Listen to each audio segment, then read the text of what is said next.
Praise the Lord. இன்றைக்கி ஏசப்பா செப்பனியா 3வது அதிகாரம் 15வது வசனம்.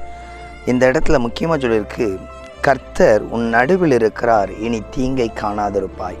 வாழ்க்கையில் சிலர் இருக்கும் பொழுது நமக்கு ஒரு வித்தியாசம் தோணும். சிலர் இருந்தால் ரொம்ப மகிழ்ச்சியாக இருக்கும், சிலர் நமக்கு நல்ல ஆலோசனை கொடுப்பாங்க. அதுவே நீங்கள் ஸ்கூலில் போயிருந்தீங்கன்னு வைங்களேன், உங்கள் எதிர்காலங்கள் இல்லை உங்கள் படிப்பு, இப்படி ஒவ்வொரு காரியங்கள் ஒவ்வொரு இடத்துக்குள்ளே இருக்கும் பொழுது நம்ம இருதயம் வெவ்வேறுபடும். சாப்பிடும் பொழுது என்ன தோணும், எனக்கு இந்த சாப்பாடு இன்னும் கொஞ்சம் கூட கிடைக்காதா, இந்த மாதிரி ஒவ்வொரு இடங்களில் ஒவ்வொரு விதமான மனநிலை மாறும்.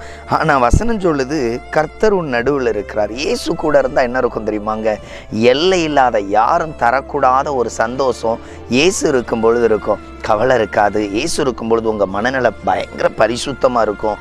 ஆண்டவர் கூட இருக்கிற வாழ்க்கை தாங்க பெரிய ஆசீர்வாதம். இந்த இடத்துல சொல்லப்பட்டிருக்கிற வார்த்தையை தீங்கை காணாதிருப்பாய். இன்றைக்கி நிறைய வேளைகளில் பயம், போராட்டம், எதிர்காலத்தை குறித்த ஒரு கவலை, ஐயோ இப்படியே இருந்தால் என் வாழ்க்கையில் ஒரு முன்னேற்றமே இல்லை, பல காரியங்களை குறித்து பயப்படுறீங்கல்ல.